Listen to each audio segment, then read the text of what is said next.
Comme je l'annonçais dans mon dernier message, je me suis rendu hier au commissariat de mon quartier. On m'y a remis ce document.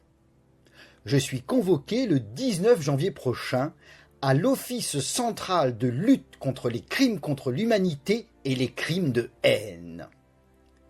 J'y serai placé en garde à vue dans le cadre d'une enquête préliminaire pour contestation publique de l'existence de crimes contre l'humanité commis durant la Seconde Guerre mondiale et négation, minoration ou banalisation d'un crime de guerre.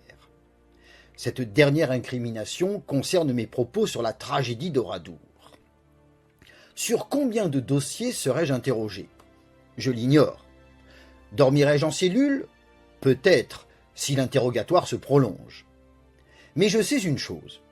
L'enquête débouchera sur un procès pour 2026. Ce sera le 7e pour cette année. 1 le 18 février, 5 le 25 mars, et ce nouveau procès a une date encore indéterminée. Certains disent « Il est anormal qu'on vous condamne pour vos opinions historiques ». Je les en remercie, mais ils n'ont pas compris la situation. Certes, l'article 19 de la Déclaration universelle des droits de l'homme garantit la liberté d'opinion et d'expression.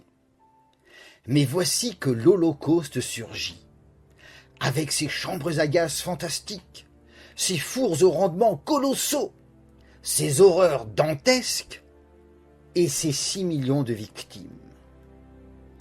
En 2018, le président de l'ONU souligna que les origines des Nations Unies s'enracinaient dans le besoin de tirer les leçons de l'Holocauste. 4 ans plus tard, il expliqua pourquoi. Today, we remember the 6 million Jewish men, women and children who perished in the Holocaust, and also the Roma and Sinti and the countless other victims of its unprecedented horror and calculated cruelty. The Holocaust defined the United Nations.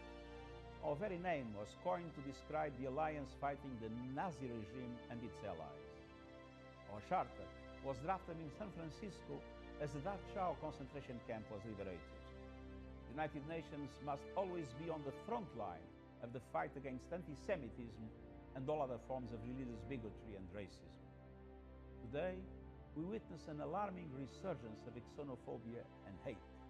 Anti-Semitism, the oldest and most persistent form of prejudice, is rising yet again. Attempts to downplay or downright deny the Holocaust are proliferating. No society is immune to irrationality or intolerance. We must never forget that the Holocaust could have been prevented. The desperate pleas of the victims fell on deaf ears. Too few spoke out, too few listened, fewer still stood up in solidarity. Remembering the past is crucial to safeguarding the future. Silence in the face of hatred is complicity. Today, let us commit to never be indifferent to the suffering of others and never forget what happened or let it be forgotten by others. Let us pledge to always be vigilant and uphold human rights and dignity for all. Thank you. On ne sera donc pas étonné qu'en 2005, l'ONU ait rejeté tout déni de l'Holocauste, total ou même partiel. Or, l'article 29 de la Déclaration universelle des droits de l'homme énonce dans son 3e alinéa « Ces droits et libertés ne pourront en aucun cas s'exercer contrairement aux buts et principes des Nations Unies. » La liberté d'expression n'est donc pas pour les révisionnistes. Car la réalité de l'Holocauste n'est pas une opinion, c'est le dogme d'une nouvelle religion qui charrie une nouvelle morale obligatoire. De Jérusalem, Freddy Ethan lance « Tout ce qui concerne la Shoah est un devoir sacré ».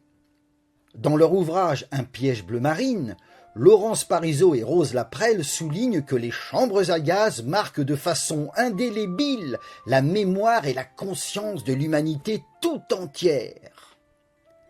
Le 22 juillet 2021, plusieurs évêques de France prévinrent « La Shoah représente une horreur absolue à partir de laquelle nos conduites politiques doivent être jugées. » La Shoah est la clé de voûte de nos sociétés modernes. Révisionniste, je m'attaque à cette clé de voûte. En réaction, la société se défend. Dès lors, Je n'en veux ni à ceux qui orchestrent les poursuites, ni aux policiers qui m'interrogent, ni aux procureurs qui me chargent, ni aux juges qui me condamnent.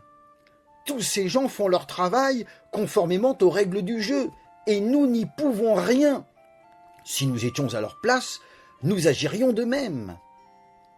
Certains m'objecteront qu'il faut obéir aux règles du jeu, donc à la loi qui punit l'expression publique du révisionnisme.